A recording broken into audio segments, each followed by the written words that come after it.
ಆತ್ಮೀಯ H60 news ಅರ್ಥಾತ್ ಸೀತಾರಾಮ್ ನ್ಯೂಸದ ವೀಕ್ಷಕರೇ, ನಾನು ನಿಮ್ಮವ ಎಂ ಆಯುಧ ಮಲ್ಲಪ್ಪ ಜೊತೆ ಅವರು.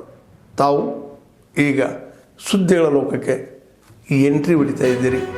ಈ ಸುದ್ದಿಗಳನ್ನು ಪ್ರತಿಯೊಂದು ನೋಡೋ ಜೊತೆಗೆ ನಿಮ್ಮ ಅಭಿಪ್ರಾಯಗಳನ್ನು ಹಚ್ತಾ ಇರಿ. ಯಾಕಂದರೆ ಈ ಸುದ್ದಿಗಳು ನಿಮಗಾಗಿ, ನಿಮ್ಮ ಬದುಕಿಗಾಗಿ, ನಿಮ್ಮ ವೈಚಾರಿಕೆಗಾಗಿ, ನಿಮ್ಮ ತಿಳುವಳಿಕೆಗಾಗಿಯೂ ನಿಮಗೂ ಗೊತ್ತು.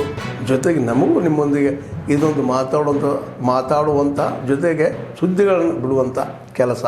ಈ ಕೆಲಸದಲ್ಲಿ ನಾವು ನಿಮ್ಮೊಂದಿಗಿದ್ದೀವಿ ಅಂತ ಹೇಳ್ತಾ ನೋಡ್ತಾ ಇರಿ ಸುದ್ದಿಗಳನ್ನು. ನಾವು ಈ ಬೇಸಿಗೆ ಸಮಯದಲ್ಲಿ ಕುಡಿಯುವ ನೀರಿನ ಅಭಾವ ಆಗಬಾರ್ದಂತ ಹೇಳಿ ನಾವು ಮೀಟಿಂಗ್ಸ್ ಮಾಡ್ಕೊಂಡಿದ್ವಿ. ಒಂದೆರಡು ಕಡೆ ನಗರ ಸ್ಥಳೀಯ ಸಂಸ್ಥೆಗಳು ಬಿಟ್ಟರೆ, ಮಚ್ಚೆ ಪೀರನವಾಡಿ ಬಿಟ್ಟರೆ ಬೇರೆ ಯಾವ ಕಡೆನೂ ದೊಡ್ಡ ಮಟ್ಟದ ಸಮಸ್ಯೆಗಳು ಇಲ್ಲ ನಮ್ಮ ಜಿಲ್ಲೆಯಲ್ಲಿ. ಮಧ್ಯ ಮಧ್ಯದಲ್ಲಿ ಮಳೆನೂ ಆಗ್ತಾಯಿದೆ. ಹಾಗೂ ಕೃಷ್ಣ ನದಿ ಇರ್ಬೋದು, ಹಿಡಕಲ್ ಡ್ಯಾಮಿಂದ ನೀರು ಬಿಡೋದಿರ್ಬೋದು, ಹಾಗೂ ಮತ್ತು ಮಲಪ್ರಭಾದಲ್ಲಿ ನೀರು ಬಿಡೋದಿರ್ಬೋದು, ಕೆನಾಲ್ಗಳಲ್ಲಿ ನೀರು ಬಿಡೋದಿರ್ಬೋದು, ನಾವು ಮಾನ್ಯ ಪ್ರಾದೇಶಿಕ ಆಯುಕ್ತರ ಮುಖಾಂತರ ಆ ಆದೇಶಗಳನ್ನು ಹೊರಡಿಸ್ಕೊಂಡು ನಾವು ಆ ಕ್ರಮಗಳನ್ನು ವಹಿಸ್ತಾ ಇದ್ವಿ.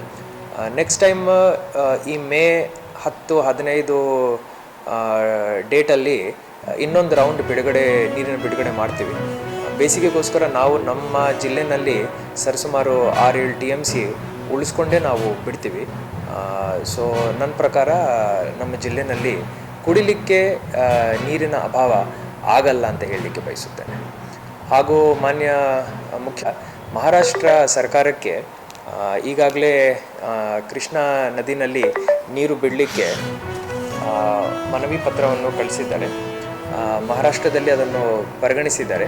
ನಮ್ಮ ಮಾಹಿತಿ ಪ್ರಕಾರ ಈ ತಿಂಗಳಲ್ಲಿ ಆ 2 TMC ನೀರೇನಿದೆ ಅದು ಬಿಡೋ ಸಾಧ್ಯತೆಗಳು ಕಂಡುಬರ್ತಾ ಇದೆ. ಹಕ್ಕುಪತ್ರ ವಿತರಣೆ ನಮ್ಮ ರಾಜ್ಯ ಸರ್ಕಾರದ ಮಹತ್ವಾಕಾಂಕ್ಷಿ ಯೋಜನೆ ಆಗಿದೆ. ಎಲ್ಲೆಲ್ಲಿ ನಾವು ಕಂದಾಯ ಗ್ರಾಮಗಳನ್ನು ಸೃಷ್ಟಿ ಮಾಡ್ಕೊಂಡಿದ್ವಿ ಹಾಗೂ ಉಪಗ್ರಾಮಗಳನ್ನು ಸೃಷ್ಟಿ ಮಾಡ್ಕೊಂಡಿದ್ವಿ, ಅಲ್ಲೆಲ್ಲ ಹಕ್ಕುಪತ್ರಗಳು ಕೊಡಬೇಕಂತ ಹೇಳಿ ಮಾನ್ಯ ಮುಖ್ಯಮಂತ್ರಿಗಳು ಹಾಗೂ ಕಂದಾಯ ಸಚಿವರು ನಮಗೆ ನಿರ್ದೇಶನವನ್ನು ನೀಡಿದ್ದಾರೆ. ಅದರಂತೆ ಈಗಾಗಲೇ ಸರಿಸುಮಾರು 3700 ಹಕ್ಕುಪತ್ರಗಳನ್ನು ನಾವು ರೆಡಿ ಮಾಡ್ಕೊಂಡಿದ್ವಿ. ಬರೀ ಹಕ್ಕುಪತ್ರ ಕೊಡೋದಲ್ಲ, ಇದನ್ನು ನಾವು ಸೇಲ್ ಡೀಡ್ ಮಾಡಿಕೊಂಡು ಅವರ ಹೆಸರು, ಫಲಾನುಭವಿ ಹೆಸರು ಬಂದ ನಂತರ ಆ ಒಂದು ಸೇಲ್ ಡೀಡ್ ಕಾಪಿ, ಉತ್ತಾರ ಕಾಪಿ ನಾವು ಕೊಡಲಿಕ್ಕೆ ಹೊರಟಿದ್ದೀವಿ. ಈಗ ಮುಂದಿನ ತಿಂಗಳಲ್ಲಿ 15-20 ತಾರೀಕು ಮಧ್ಯದಲ್ಲಿ ಮಾನ್ಯ ಮುಖ್ಯಮಂತ್ರಿಗಳು ಒಂದು ಸಭೆಯನ್ನು ನಡೆಸಲಿಕ್ಕಿದ್ದಾರೆ ವಿಜಯನಗರ ಜಿಲ್ಲೆಯಲ್ಲಿ, ಹೊಸಪೇಟೆನಲ್ಲಿ. ಸೊ ಆ ಸಭೆಯಲ್ಲಿ ಎಲ್ಲ ಫಲಾನುಭವಿಗಳಿಗೆ ಈ ಹಕ್ಕುಪತ್ರ, ನಮ್ಮ ಜಿಲ್ಲೆ ಫಲಾನುಭವಿಗಳಿಗೂ ಆ ಹಕ್ಕುಪತ್ರ ಸಿಗುತ್ತೆ. ಇನ್ನೊಂದು 1700 ಕಂದಾಯ ಗ್ರಾಮಕ್ಕೆ ಸಂಬಂಧಪಟ್ಟ ಹಕ್ಕುಪತ್ರಗಳು ಇನ್ನೂ ನಮ್ಮ ಕಡೆ ಪೆಂಡಿಂಗ್ ಇದ್ದಾವೆ. ಅದನ್ನು 1 ತಿಂಗಳ ಒಳಗಡೆ ಮಾಡಿಕೊಡ್ತೀವಿ ಅಂತ ಹೇಳಿ ನಾವು ಕಂದಾಯ ಸಚಿವರಿಗೆ ಆಶ್ವಾಸನೆಯನ್ನು ಕೊಟ್ಟಿದ್ದೀವಿ. ಈ ಆಫೀಸ್, ಹೊಸ DC ಆಫೀಸ್ ಕಟ್ಟಬೇಕಂತ ಹೇಳಿ ಸರ್ಕಾರದ ನಿರ್ಧಾರ ಆಗಿದೆ. ಈ ಬಡ್ಜೆಟ್ನಲ್ಲಿ 55 ಕೋಟಿ ರೂಪಾಯಿ ಅದಕ್ಕೆ ನಿಗದಿಪಡಿಸಿ ಸ್ಯಾಂಕ್ಷನ್ ಮಾಡಿಕೊಟ್ಟಿದ್ದಾರೆ. ಮಾನ್ಯ ಉಸ್ತುವಾರಿ ಮಂತ್ರಿಗಳು ಎಲ್ಲ ವೀಕ್ಷಣೆ ಮಾಡಿ ನಮ್ಮ ಹಳೆ ಬಿಲ್ಡಿಂಗ್, ಹಿಸ್ಟಾರಿಕಲ್ ಬಿಲ್ಡಿಂಗ್ ಇದಕ್ಕೆ ಯಾವುದೇ ತೊಂದರೆ ಆಗಬಾರ್ದಂತ ಹೇಳಿ ಇದರ ಹಿಂದುಗಡೆ ಇರೋ ಜಾಗದಲ್ಲಿ ಆ ಕಟ್ಟಡವನ್ನು ಕಟ್ಟಬೇಕಂತ ಹೇಳಿ ನಿರ್ಧಾರ ಮಾಡಿದ್ದಾರೆ. ಎಲ್ಲ ಅಧಿಕಾರಿಗಳ ಜೊತೆ ನಾನು ಸಭೆ ಮಾಡಿದ್ದೀನಿ. ಅದರದೊಂದು ಡೀಟೇಲ್ಡ್ ಪ್ರಾಜೆಕ್ಟ್ ರಿಪೋರ್ಟ್ ಇನ್ನೊಂದು 2 ವಾರದೊಳಗಡೆ ನಾವು ತರಿಸ್ಕೊಂಡು ಸರ್ಕಾರಕ್ಕೆ ಕಳಿಸ್ತೀವಿ. ಅದು ಅಪ್ರೂವ್ ಆದ ತಕ್ಷಣ ಟೆಂಡರ್ ಕರೀತಾರೆ. ಆ 55 ಕೋಟಿನಲ್ಲಿ ಜಿಲ್ಲಾಧಿಕಾರಿಯವರ ಕಚೇರಿ, ಫುಡ್ ಸಿವಿಲ್ ಸಪ್ಲೈಸ್, ಮುಜರಾಯಿ ಇಲಾಖೆ, ಎಲೆಕ್ಷನ್ ಡಿಪಾರ್ಟ್ಮೆಂಟ್ ಹಾಗೂ ಇತರೆ ಡಿಪಾರ್ಟ್ಮೆಂಟ್ಗಳು ಕೂತ್ಕೊಳ್ತಾರೆ. ಅದರ ಜೊತೆಯಲ್ಲಿ ಪಾರ್ಕಿಂಗ್ ವ್ಯವಸ್ಥೆಯನ್ನು ಆ ಕಟ್ಟಡದ ಒಳಗಡೆ ನಾವು ಕಟ್ಟಲಿಕ್ಕೆ ನಿರ್ಧಾರ ಮಾಡಿದ್ದೀವಿ. Thank you. ನಮ್ಮ ಬೆಳಗಾವಿ ನಗರಕ್ಕೆ ದೇಸೂರು ಸ್ಟೇಷನ್ಗೆ ಡೈರೆಕ್ಟ್ಲಿ ಧಾರವಾಡಿಂದ ಬೆಳಗಾವಿ ನಗರದಲ್ಲಿ ದೇಸೂರು ಸ್ಟೇಷನ್ ತನಕ ಒಂದು ರೈಲ್ವೆ ಲೈನ್ ಮಾಡಬೇಕಂತ ಹೇಳಿ ಕೇಂದ್ರ ಸರ್ಕಾರದ್ದು ಮಹತ್ವಾಕಾಂಕ್ಷಿ ಯೋಜನೆ ಇತ್ತು. ಹಿಂದಿನ 3.5-4 ವರ್ಷದಿಂದ ಅದು ಹಾಗೆ ಪೆಂಡಿಂಗ್ ಇತ್ತು. ನಾವು ಒಂದು ಹಿಂದಿನ 5 ತಿಂಗಳಲ್ಲಿ ಲ್ಯಾಂಡ್ ಅಕ್ವಿಸಿಷನ್ ಪ್ರಾಸೆಸ್ನು ನಾವು ಸ್ಪೀಡಪ್ ಮಾಡಿದ್ದೀವಿ. ಅದರಲ್ಲಿ 2 ಫೇಸಲ್ಲಿ ಪ್ರಾಜೆಕ್ಟ್ ಆಗುತ್ತೆ. ಒಂದು 600 ಎಕರೆದು ಲ್ಯಾಂಡ್ ಅಕ್ವಿಸಿಷನ್ ಇದೆ, ಇನ್ನೊಂದು ಫೇಸಲ್ಲಿ 600 ಎಕರೆದಿದೆ.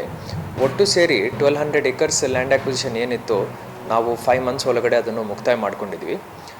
ಇದರಿಂದ ಯಾರು ಬೆಂಗಳೂರಿಂದ ಬೆಳಗಾವಿಗೆ ಬರಲಿಕ್ಕಿದ್ದಾರೆ, ಹಿಂದೆ ಮತ್ತೆ ಬೆಳಗಾವಿಯಿಂದ ಬೆಂಗಳೂರಿಗೆ ಹೋಗೋವರಿದ್ದಾರೆ, ಲೋಂಡಾ ಮುಖಾಂತರ ಹೋಗೋ ಅವಶ್ಯಕತೆ ಹೋಗ್ಬಿಡುತ್ತೆ. ಹಾಗೂ ವಂದೇ ಭಾರತ್ ಆ ಥರದ್ದು ಎಲ್ಲ super fast express directly average speed of 120 kilometres maintain ಮಾಡಿ ಬೆಳಗಾವಿಗೆ ಟು ಆ್ಯಂಡ್ ಫ್ರೋ ಮಾಡಲಿಕ್ಕೆ ಸಾಧ್ಯವಾಗುತ್ತದೆ. ನನ್ನ ಪ್ರಕಾರ ಇನ್ನೊಂದು ತಿಂಗಳ ಒಳಗಡೆ ರೈಲ್ವೆ ಇಲಾಖೆದವರು ಅದಕ್ಕೆ ಟೆಂಡರ್ವನ್ನು ಕರೀತಾರೆ. ಹಾಗೂ ಎಲ್ಲ ದುಡ್ಡನ್ನು ಏನು ನಾವು ವಿತರಣೆ ಮಾಡಲಿಕ್ಕಿದೆ ಅದನ್ನು ನಾವು ತಕ್ಷಣವೇ ವಿತರಣೆ ಮಾಡ್ಕೊಳ್ತೀವಿ. ಇದರಲ್ಲಿ ಫೈನಲ್ ನೋಟಿಫಿಕೇಷನ್ ಆಗಿ ಸರಿಸುಮಾರು 700 ಎಕರೆ ಆಲ್ರೆಡಿ ಸರ್ಕಾರದಿಂದ ನಮಗೆ ಸ್ವೀಕೃತಿ ಸಿಕ್ಕಿದೆ. ಮಿಕ್ಕಿದ ಲ್ಯಾಂಡ್ ಏನಿದೆ ಅದಕ್ಕೆ ಆಲ್ರೆಡಿ ನಾವು ಆದ್ಮೇಲೆ ಎಲ್ಲ ಸುದ್ದಿಗಳನ್ನು ನೋಡಿದ್ರಲ್ಲ, ಏನು ಅನಿಸ್ತು ನಿಮಗೆ? ಇದರಲ್ಲೇ ನಿಮ್ಗೆ ಲೈಕ್ ಆಗಿರ್ಬೋದು, ಡಿಸ್ಲೈಕು ಆಗಿರ್ಬೋದು, ಕಾಮೆಂಟ್ ಬೇಡಪ್ಪ ಅಂತ ಅನಿಸಿರ್ಬೋದು, ಕಾಮೆಂಟ್ ಮಾಡಬೇಕಪ್ಪ ಅನಿಸಿರ್ಬೋದು, ಶೇರ್ ಮಾಡಬಾರ್ದಪ್ಪ ಅನಿಸಿರ್ಬೋದು, ಮಾಡಬೇಕು ಅನಿಸಿರ್ಬೋದು.